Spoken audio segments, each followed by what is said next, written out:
আসসালামু আলাইকুম ওয়া রাহমাতুল্লাহি ওয়া বারাকাতুহু। সমস্ত প্রশংসা আল্লাহর জন্য, যিনি আমাদেরকে তার সঠিক দিনের দিকে পরিচালিত করেছেন এবং সোজা পথের দিশা দিয়েছেন।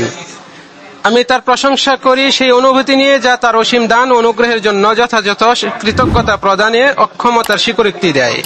আমি তার কাছে সেই তৌফিক প্রার্থনা করি যা আমাকে তার সন্তুষ্টির দিকে নিয়ে যায়। আমি সাক্ষ্য দিচ্ছি যে আল্লাহ ছাড়া সত্য কোনো উপাস্য নেই, এমন সাক্ষ্য যা তার বিশ্বাসীকে প্রত্যাশিত লক্ষ্যে পৌঁছায় এবং আল্লাহ এর উচ্চারণকারীর কর্মসমূহকে সাফল্যের সাথে সমাপ্ত করে দেন। আমি আরো সাক্ষ্য দিচ্ছি যে মুহাম্মদ সাল্লাল্লাহু আলাইহি ওয়াসাল্লাম তার সৃষ্টির মধ্য থেকে নির্বাচিত বান্দা এবং তার আনুগত্যের প্রতি আহ্বানকারী রাসূল। তিনি তাকে স্পষ্ট সত্য এবং দৃঢ় শরীয়ত সহ প্রেরণ করেছেন। আল্লাহ তার প্রতি, তার সকল নবী ও রাসূলদের প্রতি এবং তার পবিত্র পরিবার ও সমস্ত সাহাবীদের প্রতি সালাত ও সালাম নাজিল করুন। অতঃপর আল্লাহর বান্দাগণ, আমি নিজেকে ও আপনাদেরকে আল্লাহর তাকওয়া অবলম্বনের উপদেশ দিচ্ছি। এটি এমন একটি গুণ যা ব্যতীত আল্লাহ কিছু গ্রহণ করবেন না, যার অধিকারীদের প্রতি তিনি দয়া করেন এবং এর ভিত্তিতেই তিনি প্রতিফল দান করেন। তিনি বলেছেন, হে ঈমানদারগণ, তোমরা আল্লাহর তাকওয়া অবলম্বন করো এবং প্রত্যেকের উচিত চিন্তা করে দেখা আগামীকালের জন্য সে কি অগ্রিম পাঠিয়েছে। আর তোমরা আল্লাহর তাকওয়া অবলম্বন করো, তোমরা যা করো নিশ্চয়ই আল্লাহ সে সম্পর্কে সবিশেষ অবহিত। হে মুসলমানগণ, ওহী এটি এই উম্মতের জন্য আল্লাহর একটি মহিমা এবং এটি তাদের গৌরব ও মর্যাদা, যা তাদের সমস্ত জাতির উপর শ্রেষ্ঠত্ব প্রদান করেছে, যা চিরকাল তাদের শ্রেষ্ঠত্ব নিশ্চিত করবে। আল্লাহ তাআলা তার নবীকে প্রতিষ্ঠিত করে এবং তার ও উম্মতের প্রতি অনুগ্রহ প্রদান করে বলেন, কাজেই আপনার প্রতি যা ওহী করা হয়েছে তা দৃঢ়ভাবে অবলম্বন করুন। নিশ্চয়ই আপনি সরল পথে রয়েছেন, আর নিশ্চয়ই এই কুরআন আপনার ও আপনার সম্প্রদায়ের জন্য জিকর। ওহী হলো সেই আলো যা আল্লাহ তার রাসূলের উপর নাজিল করেছেন, যেমন তিনি বলেছেন, অতএব তোমরা আল্লাহ, তার রাসূল ও যে নূর আমি নাজিল করেছি তার প্রতি ঈমান আনো। এটি আল্লাহর হুকুম ও শরীয়ত, তার সুসংবাদ ও সতর্কতা, যেমন তিনি বলেছেন, তার এই কুরআন আমার নিকট ওহী করা হয়েছে যেন তোমাদেরকে এবং যার নিকট পৌঁছবে তাদেরকে এ দ্বারা সতর্ক করতে পারি। এটি সুস্পষ্ট সুসংগত আয়াত এবং বিশুদ্ধ সুন্নাহ। এটি আসমান ও পৃথিবীর মধ্যে সংযোগ স্থাপনকারী এবং এতে রয়েছে সমৃদ্ধি ও চিকিৎসা। এর অনুসরণে রয়েছে সঠিক পথ ও হেদায়েত, এবং যে তা থেকে বিচ্যুত হয় সে পথভ্রষ্ট হয়। আল্লাহ তার নবীকে বলেছেন, বলুন, আমি বিভ্রান্ত হলে বিভ্রান্তির পরিণাম আমারই, আর যদি আমি হেদায়েত পাই তাহলে আল্লাহ রাব্বুল আলামিন, আমার রব, আমাকে যা দিয়েছেন তার দ্বারাই। হে আল্লাহর বান্দাগণ, ওহীর মাধ্যমে হৃদয় ও আত্মার সজীব হয় এবং এর মাধ্যমে দিন ও দুনিয়ার সমস্ত কল্যাণ জীবন লাভ করে। এটি সেই আলো যা দ্বারা আল্লাহ তার বান্দাদের মধ্যে যাকে ইচ্ছা হেদায়েত দান করেন। এ মর্মে আল্লাহ বলেন, অনুরূপভাবে আমি তোমার কাছে আমার নির্দেশ থেকে রূহকে ওহী যুগে প্রেরণ করেছি। তুমি জানতে না কিতাব কি এবং ঈমান কি, কিন্তু আমি একে আলো বানিয়েছি যার মাধ্যমে আমার বান্দাদের মধ্যে যাকে ইচ্ছা হেদায়েত দান করি, আর নিশ্চয়ই তুমি সরল পথের দিকে নির্দেশনা দাও। আল্লাহ তার ওহীর মাধ্যমে তার বান্দা ও রাসূল, শেষ নবী ও রাসূলদের নেতা ওকে মহিমান্বিত করেছেন। এটি ছিল তার এমন মুজিজা যা পূর্ববর্তী সকল নবীর মুজিজাকে অতিক্রম করেছে। যেমন তিনি সাল্লাল্লাহু আলাইহি সাল্লাম বলেছেন, প্রত্যেক নবীকে সে পরিমাণ মুজিজা দেয়া হয়েছে যে পরিমাণ মুজিজার প্রতি মানুষ ঈমান এনেছে। পক্ষান্তরে আমাকে যে মুজিজা প্রদান করা হয়েছে তা হচ্ছে আল্লাহ প্রেরিত ওয়াহী। সুতরাং কিয়ামতের দিন আমার অনুসারীদের সংখ্যা সবচেয়ে বেশি হবে বলে আশা রাখি। নিশ্চয় জিবরাইল আলাইহিস সালাতু ওয়াস সালাম ছিলেন আল্লাহর ওহীর আস্থাভাজন ফেরেশতা, যিনি আল্লাহর আদেশে রাসূলুল্লাহ সাল্লাল্লাহু আলাইহি ওয়াসাল্লামের কাছে আয়াত এবং সূরা নাজিল করতেন। যেমন আল্লাহ তাআলা বলেছেন, রুহুল আমিন তোমার হৃদয়ে এক কিতাব নিয়ে নাজিল হয়েছে যাতে তুমি সতর্ককারী হতে পারো। তিনি রাসূল সাল্লাল্লাহু আলাইহি ওয়াসাল্লামের কাছে সুন্নাহ নিয়েও নাজিল হতেন। যেমন আল্লাহ বলেছেন, আল্লাহ আপনার প্রতি কিতাব ও হিকমত নাজিল করেছেন। প্রখ্যাত তাবিঈ হাসান বিন আতিয়া রাহিমাহুল্লাহ বলেছেন, জিবরিল আলাইহিস সালাম রাসূল সাল্লাল্লাহু আলাইহি ওয়াসাল্লামের কাছে সুন্নাহ নিয়ে নাজিল হতেন, যেমন তিনি কুরআন নিয়ে নাজিল হতেন এবং তাকে তা শিখাতেন। রাসূলুল্লাহ সাল্লাল্লাহু আলাইহি ওয়াসাল্লাম নিজে তা স্পষ্ট বলেছেন, আমি কুরআন পেয়েছি এবং তার সমান আরেকটা কিছু পেয়েছি। ইবনুল কাইয়িম রাহিমাহুল্লাহ বলেন, নিঃসন্দেহে এটা হচ্ছে সুন্নাহ। রাসূলুল্লাহ সাল্লাল্লাহু আলাইহি সাল্লামের উপর ওহী নাজিল হতো ধাপে ধাপে। তার 23 বছরের নবুয়ত কালের সময় জুড়ে বিভিন্ন ঘটনা, পরিস্থিতি ও প্রয়োজন অনুসারে। এটি ছিল রাসূলুল্লাহ সাল্লাল্লাহু আলাইহি সাল্লামের জন্য সর্বাধিক সম্মানের, যা তাকে শক্তি ও সান্ত্বনা প্রদান করত। অবশেষে তিনি ওহীর সাথে অভ্যস্ত হয়ে উঠেছিলেন এবং তিনি জিবরাইল আলাইহিস সালামের সাথে সাক্ষাতের জন্য প্রবলভাবে আকাঙ্ক্ষিত ছিলেন। ইবনে আব্বাস রাদিয়াল্লাহু আনহু হতে বর্ণিত, তিনি বলেন, নবী সাল্লাল্লাহু আলাইহি সাল্লাম একদিন জিজ্ঞেস করলেন, হে জিবরিল, আপনি আমাদের কাছে যে পরিমাণ সাক্ষাৎ করেন তার চেয়ে বেশি সাক্ষাৎ করতে কিসে বাধা দেয়? এরই প্রেক্ষাপটে কোরআনে নিম্নোক্ত আয়াত নাজিল হয়, আমরা আপনার প্রতিপালকের হুকুম ছাড়া অবতরণ করি না, যা আমাদের সামনে আছে আর যা আমাদের পেছনে আছে, আর এ দুয়ের মাঝে যা আছে তা তাঁরই, আপনার প্রতিপালক কখনো ভুলে যান না। সাহাবীরাও নারী পুরুষ সকলেই ওহী নাজিল হওয়ার জন্য অপেক্ষা করতেন অত্যন্ত আগ্রহ ও সানন্দের সাথে। তাই এটা অস্বাভাবিক ছিল না যে রাসূলুল্লাহ সাল্লাল্লাহু আলাইহি সাল্লামের মৃত্যুর পর তারা দ্বিগুণ শোকাহত হয়েছিলেন, কারণ তারা সেই মহান ব্যক্তিকে হারিয়েছিলেন যিনি তাদের কাছে তাদের সন্তান, পরিবার, সম্পত্তি, এমনকি তাদের নিজের নফসের চেয়েও বেশি প্রিয় ছিলেন। এবং এ কারণেও যে আর কখনোই ওহী আসবে না, যেভাবে তা তার জীবদ্দশায় আসতো।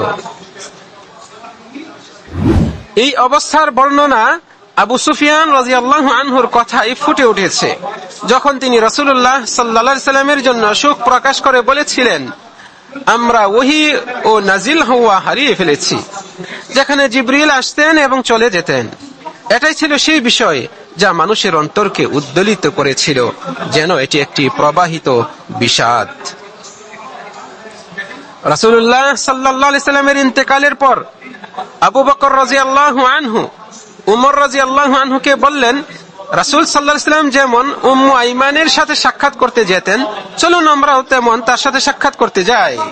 তিনি বলেন, আমরা তার নিকট গিয়ে উপস্থিত হলে তিনি কাঁদতে থাকেন, উম্মু আইমান কাঁদতে থাকেন। তারা দুজনই তাকে বলেন, আপনি কাঁদছেন কেন? রাসূলুল্লাহ সাল্লাল্লাহু আলাইহি সাল্লামের জন্য আল্লাহর নিকট যা আছে তা তার জন্য কল্যাণকর, অধিক কল্যাণকর। তিনি বললেন, আমি অবশ্যই জানি যে আল্লাহর নিকট যা আছে তা তার রাসূলের জন্য কল্যাণকর, কিন্তু আমি এজন্য কাঁদছি যে আসমান থেকে ওহী নাজিল হওয়া বন্ধ হয়ে গিয়েছে। রাবী বলেন, তার কথা তাদের উভয়কে কাঁদতে উদ্বুদ্ধ করলো, অর্থাৎ আবু বকর রাদিয়াল্লাহু আনহু এবং উমর রাদিয়াল্লাহু আনহু কাঁদতে লাগলেন এই কথা শুনে। যেহেতু ওহীর মর্যাদা ও হুকুম এত উচ্চ পর্যায়ের, যা প্রকাশিত হতো কোরআন হিসেবে যা তেলাওয়াত করা হয়, অথবা নবীর সুন্নাহ হিসেবে যা কোরআনের ব্যাখ্যাকারী, তাই ইসলামের রক্ষক ও দ্বীনের সাহায্যকারীগণ যারা ছিলেন সাহাবী ও তাদের অনুসারী, তারা এর বিষয়ের মর্যাদা, তাৎপর্য ও গুরুত্ব উপলব্ধি করে তা সংরক্ষণ ও রক্ষায় নিজেদের সময়, শক্তি ও সম্পদ ব্যয় করেছেন। তারা নিজেদের আরাম আয়েশ ত্যাগ করেছেন এবং এই মহান কাজের জন্য নিজেদের জীবনকে উৎসর্গ করে দিয়েছেন। এর শিক্ষা নিতে এবং এর বর্ণনাকারীদের সাথে সাক্ষাৎ করতে তারা নিজেদের মাতৃভূমি ত্যাগ করেছেন, জীবনের ঝুঁকি নিয়েছেন এবং সফরের পর সফর, দেশের পর দেশ তারা ভ্রমণ করেছেন। তারা হাদিস শোনা, লেখা এবং এর সনদের নানা সূত্র সংগ্রহে নিজেদের জীবনকে উৎসর্গ করেছেন। তারা রাত দিন একত্রে হাদিসের আলোচনা, দার্স এবং অনুসন্ধানে নিজেদেরকে সম্পূর্ণ সময়ের সাথে ব্যয় করেছেন। তারা যে কোনো মিথ্যাবাদীদেরকে, যারা এর প্রতি ভুল ধারণা সৃষ্টি করতে চেয়েছিল বা এতে বিচ্যুতি আনার চেষ্টা করেছিল, তাদেরকে বাধা দিয়েছেন, অথবা যারা অন্যত্র হেদায়েত খুঁজেছিল তাদেরকে প্রতিহত করেছেন। বিশুদ্ধ সুন্নাহর গ্রন্থসমূহ এর জ্ঞান এবং এর ধারক ও সমালোচকদের তথ্যসমূহ, যা এক মহান ও বরকতময় পরিশ্রমের কথা আমাদেরকে সংবাদ দেয়। এমন পরিশ্রম যা বিরোধী ও সমর্থক উভয়ের নিকটে স্বীকৃত। এ দ্বারা এ বিষয়টিও প্রমাণিত হয় যে এই ধর্মই সত্যের অনুসন্ধানে থাকা মানব জাতির পথ নির্দেশক। কেনই বা হবে না, স্বয়ং মহান আল্লাহ সুবহানাহু ওয়া তাআলা নিজেই তার প্রেরিত ওহী সংরক্ষণের দায়িত্ব নিয়েছেন। এ মর্মে তিনি বলেছেন, নিশ্চয়ই আমি জিকির তথা কোরআন অবতীর্ণ করেছি এবং আমি এর সংরক্ষণ। এই আয়াতে বর্ণিত জিকির শব্দটি কোরআন ও সুন্নাহ উভয়ের প্রতি নির্দেশ করে, যা আল্লাহ তার নবীর প্রতি নাজিল করেছেন, যদিও আয়াতটি মূলত কোরআন সম্পর্কেই নাজিল হয়েছে। তবে এর অর্থ সুন্নাহকে অন্তর্ভুক্ত করে, কারণ সুন্নাহ কোরআনের ব্যাখ্যাকারী। কোরআনের উপর আমল করা সম্ভব নয় সুন্নাহের ব্যাখ্যা ছাড়া। তাই কোরআন সংরক্ষণের সঙ্গে সুন্নাহ সংরক্ষণ করাও আবশ্যক হয়ে যায়। আজ এই মহান আয়াতের নিদর্শনসমূহ আল্লাহর প্রতিশ্রুতির সত্যতা স্পষ্টভাবে প্রমাণ করছে। পবিত্র হাদিস শরীফের সংকলন গ্রন্থসমূহ যথা সহিহ, মুসনাদ, সুনান, জাওয়ামি, আজজা এবং মাআজিম এগুলো রয়েছে। আরো রয়েছে রাবীদের অবস্থা সংক্রান্ত গ্রন্থ। তাতে হাদিস বর্ণনাকারী রাবীদের জীবনী, তাদের ন্যায়পরায়ণতা ও দুষ্ত্রুটির বিশদ বিবরণ রয়েছে। তবে রাসূলুল্লাহ সাল্লাল্লাহু আলাইহি ওয়াসাল্লামের সাহাবীদের ক্ষেত্রে তা প্রযোজ্য নয়। তাদেরকে তো আল্লাহ তাআলা 7 আসমানের উপর থেকে প্রশংসা করেছেন। এটি এমন একটি পদ্ধতিগত শৃঙ্খলা যা শতাব্দীর পর শতাব্দী ধরে সর্বোচ্চ পরিপূর্ণতার স্তরে পৌঁছেছে এবং এটি পবিত্র সুন্নাহকে বিরোধিতাকারীদের মিথ্যা অভিযোগ থেকে সুরক্ষা দিয়েছে এবং সুরক্ষাদাতা হিসেবে মজবুত প্রাচীর হিসেবে কাজ করেছে। এটি মুহাম্মদী উম্মতের বিশেষ বৈশিষ্ট্য এবং গুণাবলীর অন্যতম নিদর্শন। এটি তাদের নবীর সত্যতার সবচেয়ে বড় প্রমাণ এবং তিনি যা এনেছেন তা যে মহামহিমময় আল্লাহর পক্ষ থেকে নাজিল হয়েছে তারও দৃঢ় প্রমাণ। আল্লাহর বান্দাগণ, নিশ্চয়ই পবিত্র সুন্নাহ ও হাদিসের ইমামগণ যারা রাসূলুল্লাহ সাল্লাল্লাহু আলাইহি ওয়াসাল্লামের সাহাবী, তাদের অনুসারী এবং পরবর্তী প্রজন্মের ব্যক্তিরা, আমাদের উপর তাদের এক মহান অধিকার রয়েছে। তারা আমাদের জন্য নবী সাল্লাল্লাহু আলাইহি ওয়াসাল্লামের উত্তরাধিকার বহন করেছেন, মিরাস বহন করেছেন এবং তা আমাদের কাছে যথাযথভাবে পৌঁছে দিয়েছেন। আমাদের জন্য বড়ই উপযুক্ত যে আমরা তাদের মর্যাদার স্বীকার করব, তাদের প্রতি ভালোবাসা ও আনুগত্য প্রদর্শনের মাধ্যমে আল্লাহর সান্নিধ্য লাভের চেষ্টা করব এবং তাদের পক্ষ থেকে নিজেদের সম্মান রক্ষা করব। আমাদের নতুন প্রজন্মের উচিত তাদের অবস্থা ও জীবন কাহিনী সম্পর্কে জানা। বিশেষত বিশিষ্ট হাদিস সংরক্ষণ ও ইমামদের গুণাবলীর জানার গুরুত্ব অপরিসীম। যেমন ইমাম জোহরি, আউজাই, শুআবা ইবনুল হাজ্জাজ, ইমাম মালিক, সুফিয়ান সাউরি, হাম্মাদ ইবনু যায়েদ, ইবনুল মুবারক, আব্দুর রহমান বিন মাহদি, ইয়াহইয়া ইবনু সাঈদ, ইবনু মাদিনী, ইবনু মাঈন, আহমদ ইবনু হাম্বল, ইমাম বুখারী, আবু যুরআ, আবু হাতিম রাজি, ইমাম মুসলিম, আবু দাউদ, তিরমিজি, নাসাই, ইবনু খুজাইমা এবং দারাকুতনি সহ আরো অনেক মনীষী রয়েছেন। তাদের সম্পর্কে আমাদের জানা উচিত, যাতে এই প্রজন্ম তাদের সেই নিরলস প্রচেষ্টা স্মরণ করতে পারে যা তারা রাসূলুল্লাহ সাল্লাল্লাহু আলাইহি ওয়াসাল্লামের সুন্নাহ এর সংরক্ষণে করেছেন। তারা তাদের সমস্ত প্রচেষ্টা ও শ্রম দিয়ে সুন্নাহ সংরক্ষণ সুরক্ষিত করে আমাদের কাছে বিশুদ্ধ, সরল ও ধারাবাহিক অবস্থায় পৌঁছে দিয়েছেন, যাতে এই প্রজন্ম এ বিষয়ে যথাযথ জ্ঞান অর্জন করে এবং তদনুযায়ী উম্মাহর পূর্বসূরীদের পথ অনুসরণ করে আমল করতে পারে। কেননা এটি সেই পথ যা কঠিন শাস্তি থেকে মুক্তি দেয় এবং জান্নাতের জীবনে স্থায়ী সুখের দিকে পরিচালিত করে।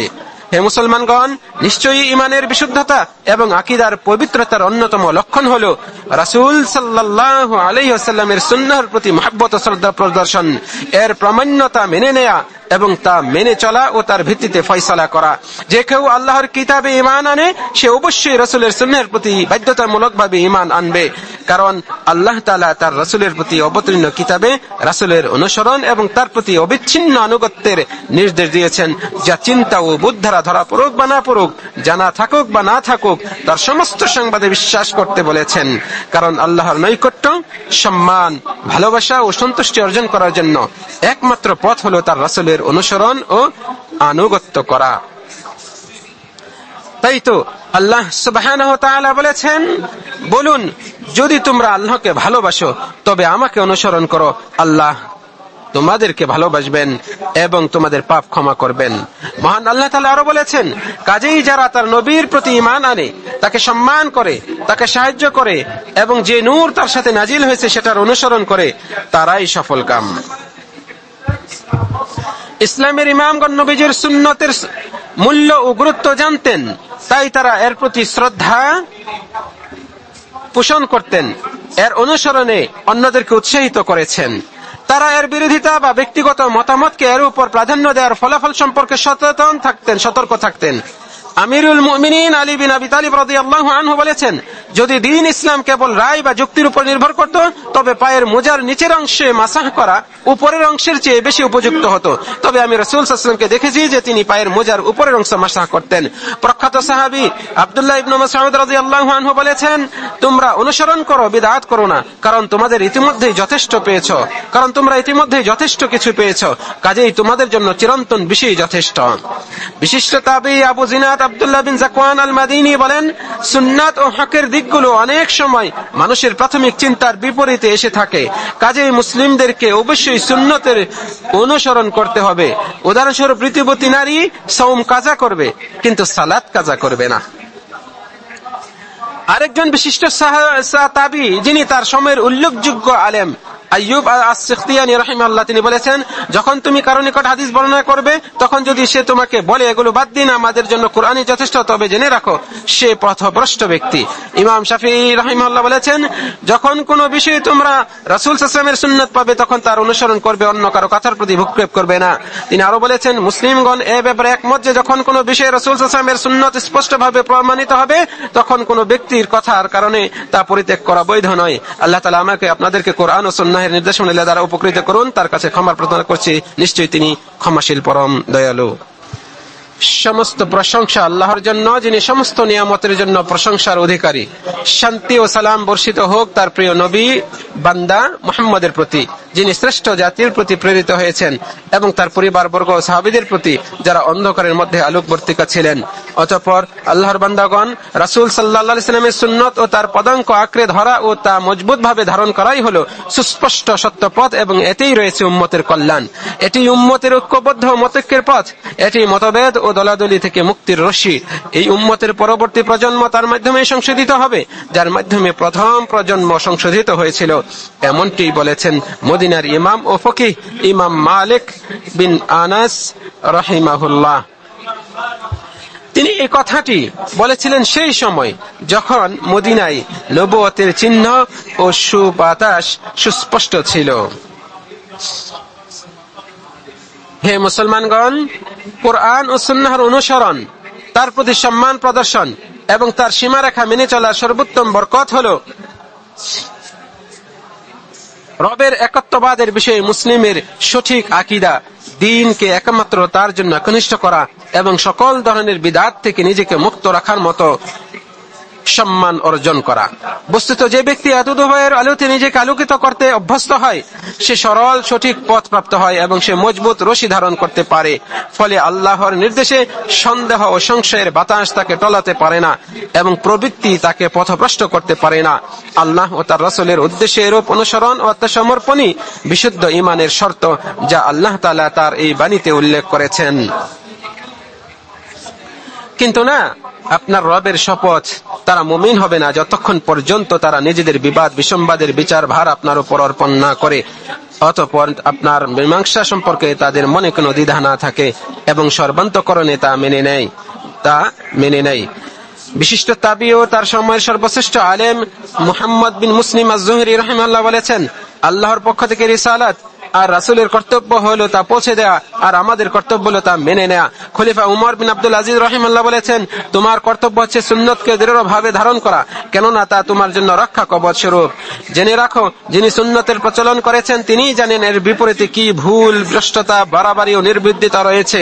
তাই পূর্ববর্তী জ্ঞানীগণ এই সীমাই থেমে রেখেছেন এবং গভীর অন্তর্দৃষ্টি সম্পন্নরাও নিজেদেরকে এখানেই সংযত রেখেছেন।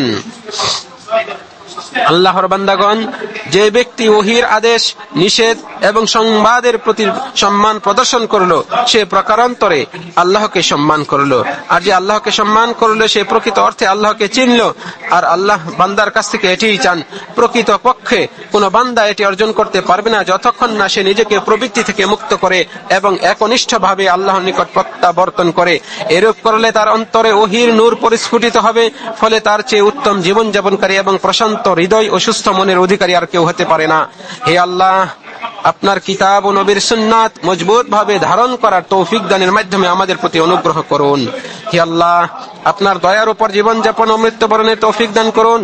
হে আল্লাহ, আমাদেরকে দুনিয়া আখিরাতে সঠিক কথার উপর অবিচলতা দান করুন। হে আসমান ও জমিনের স্রষ্টা, আপনি দুনিয়া আখিরাতে আমাদের অভিভাবক, আপনি আমাদেরকে মুসলিম হিসেবে মৃত্যু দিন এবং আমাদেরকে সৎকর্ম পরায়ণদের অন্তর্ভুক্ত করুন। হে মানব মণ্ডলী, আল্লাহ তাআলা পৃথিবীবাসীর প্রতি মুহাম্মদ সাল্লাল্লাহু আলাইহি সাল্লামকে প্রেরণের চেয়ে বড় কোনো নিয়ামত নাজিল করেননি। কাজেই আপনারা আপনাদের রবের সর্বদা শুকরিয়া আদায় করুন এবং অধিক পরিমাণে দরুদ ও সালাম পেশের মাধ্যমে আপনাদের নবীর কিছু হক আদায় করুন, তাহলে আপনাদের প্রতিদান বৃদ্ধি পাবে। হে আল্লাহ, দরুদ ও সালাম বর্ষণ করুন আপনার বান্দা ও রাসূল, আপনার ওহীর জিম্মাদার ও সর্বশ্রেষ্ঠ সৃষ্টির উপর এবং তার সৎকর্মশীল পরিবারের উপর। হে আল্লাহ, আপনি আপনার নবীর সকল সাহাবীর প্রতি সন্তুষ্ট হয়ে যান, যাদেরকে আপনি আপনার নবীর সাহচর্য, দ্বীনের প্রতিষ্ঠা ও সুন্নতের হেফাজতের জন্য চয়ন করেছিলেন, এবং তাবি ও কিয়ামত অবধি ইহসানের সাথে তাদের অনুসরণকারীদের প্রতিও সন্তুষ্ট হন। হে আল্লাহ, আপনি ইসলাম ও মুসলিমদের সম্মানিত করুন, শিরক ও মুশরিকদের লাঞ্ছিত করুন, আপনার ও দ্বীনের শত্রুদেরকে ধ্বংস করুন এবং আপনার মুমিন বান্দাদেরকে সাহায্য করুন। হে আল্লাহ, আমাদেরকে নিজ দেশে ও আবাসে নিরাপত্তা দান করুন, আমাদের শাসক ও নেতৃবর্গকে সংশোধন করে দিন। হে আল্লাহ, আপনার বান্দা আমাদের শাসক খাদিমুল হারামাইন শরীফকে আপনার পছন্দনীয় সন্তোষজনক কাজের তৌফিক দান করুন। হে আল্লাহ, আপনি তার পরামর্শ সভাকে সংশোধন করে দিন। হে আল্লাহ, তাকে ও তার নায়েবকে যাতে ইসলাম ও মুসলিমদের কল্যাণ রয়েছে সেই ব্যাপারে সাহায্য করুন। হে আল্লাহ, আপনি আপনার ফিলিস্তিনি দুর্বল বান্দাদের জন্য সাহায্যকারী, বিজয়দানকারী ও শক্তি প্রদানকারী হয়ে যান। হে আল্লাহ, তারা পরাভূত, সুতরাং তাদেরকে আপনি সাহায্য করুন। হে আল্লাহ, তাদের মধ্যে যারা আতঙ্কিত তাদেরকে নিরাপত্তা দান করুন, তাদের ক্ষুধার্তদেরকে ক্ষুধা মিটাবার তৌফিক দিন এবং সেই ব্যবস্থা করে দিন। আপনার শত্রু ও তাদের শত্রু থেকে তাদেরকে মুক্ত করুন। হে আল্লাহ, আপনি তাদেরকে ইহুদিবাদী, সীমালঙ্ঘনকারী, দখলদারদের বিরুদ্ধে সাহায্য করুন।